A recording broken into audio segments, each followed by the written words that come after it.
I'm Vincent, and welcome to Right of Way, a vlog about traffic, transport, and road safety. Today's episode is A Fault in Our Signs Part 3, and concludes our three-part series on road signs and pavement markings. For today, let's focus on pavement markings. The lines, words, and arrows we see painted on the road surface. The ones we're probably most familiar with are the lane markings that demarcate and divide lanes of traffic. In Metro Manila, we see additional uses for lines on the pavement to demarcate bus, truck, and motorcycle lanes. With the exception of those uses, pavement markings are defined in the DPWH's Road Signs and Pavement Markings Manual.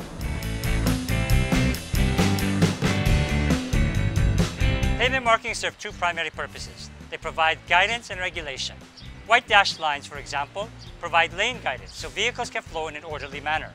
A single solid yellow line divides opposing directions of traffic, while dashed yellow lines indicate that overtaking on the left side is allowed, when safe to do so. Just like road signs, pavement markings and their colors have very specific meanings.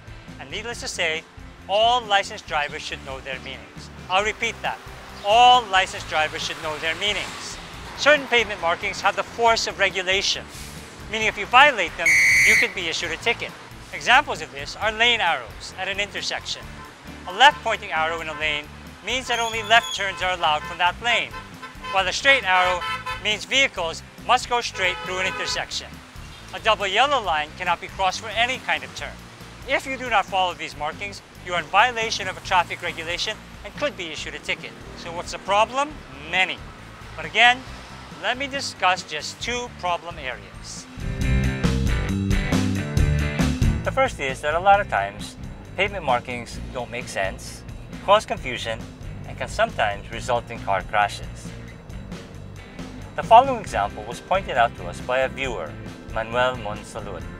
We are traveling on Commonwealth Avenue, headed west, approaching the Tandangsora flyover, and I'm traveling in the leftmost lane. Let's call this Lane 1. Watch what happens when we approach the flyover. Notice that the dashed line on my right becomes a solid white line. A solid white line should not be crossed, and yet a motorist in Lane 1 has no choice but to cross the line. The most important thing about this particular line is that it ends the lane. There's absolutely no good reason why the lane has to end here. Looking at the same stretch, but from what we will call Lane 2, you'll notice that as Lane 1 ends to our left, Lane 2 splits into two. This doesn't make sense at all. Lanes 1 and 2 are perfectly aligned to the two-lane flyover. Yet, Lane 1 ends and Lane 2 splits into two. If we were to strictly follow the lane guidance, then only motorists in Lane 2 can enter the two-lane flyover. Is it just me? Or does this seem completely nonsensical? One last look at this portion of Commonwealth. But this time from the at-grade section. As you cross the Tandangsora intersection, traveling on the leftmost lane, you notice that, again, the pavement markings guide you out of your existing lane and force you to merge to the right. But right after the pavement markings, the lane continues. Why must motorists have to merge to the right in the first place when there is a perfectly empty lane straight ahead? Again, this road guidance is nonsensical. Let's go to our next example. Generally, arrows on the roadway are regulatory in nature. They have the force of regulation. If you're on a lane that has a left-pointing arrow, you must turn left. If you don't, then a ticket can be issued to you if you are caught. The problem is these arrows are not uniformly interpreted or enforced by enforcement officials. Here is a view of Katipunan Southbound near Gate 3 of Ateneo. You'll notice that the two left lanes have left arrows painted on them. This is supported by the overhead sign that indicates these two lanes are for left turns only. But look at the flow of traffic. Vehicles in both lanes go straight in violation of the arrows. This happens only meters away from traffic enforcers who do nothing to correct the erring motorists. We have a problem here.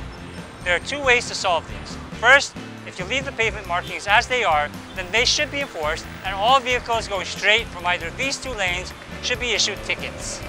But the second and better solution is to turn the second lane into an optional left or straight lane and enforce the arrows in both lanes. What bothers me most about these pavement markings is that sometimes traffic enforcers will issue a ticket and sometimes they'll let you through. And that sends a mixed signal to motorists. I believe that traffic rules should be enforced all the time, evenly and fairly, and not arbitrarily. We spent 3 episodes talking about road signs and pavement markings and why they are so important in creating an orderly road network. I cannot emphasize enough their importance. I'd like to conclude this 3-part series by making the following recommendations to the MMDA, the traffic enforcement units of the local government units, and the Department of Public Works and Highways. 1. Do an audit of all your signs and pavement markings and make sure they conform to the standards set out by the Road Signs and Pavement Markings Manual of the DPWH. 2. Make sure they are clean and in good shape. 3. Enforce all signs and pavement markings consistently and evenly.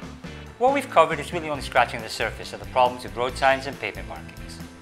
I hope the appropriate authorities take these observations constructively and work to improve their service delivery. Not to be dramatic, but the safety and lives of all road users depend on it. Well, we have reached the end of another episode. If you have any photos, videos, ideas, or suggestions you'd like to share with us, please email them to rightofway@rappler.com or message us at Twitter, Instagram, or Facebook at rightofwayph. Until then, this is Vincent, and I'm out of here. Stay safe on the road, guys.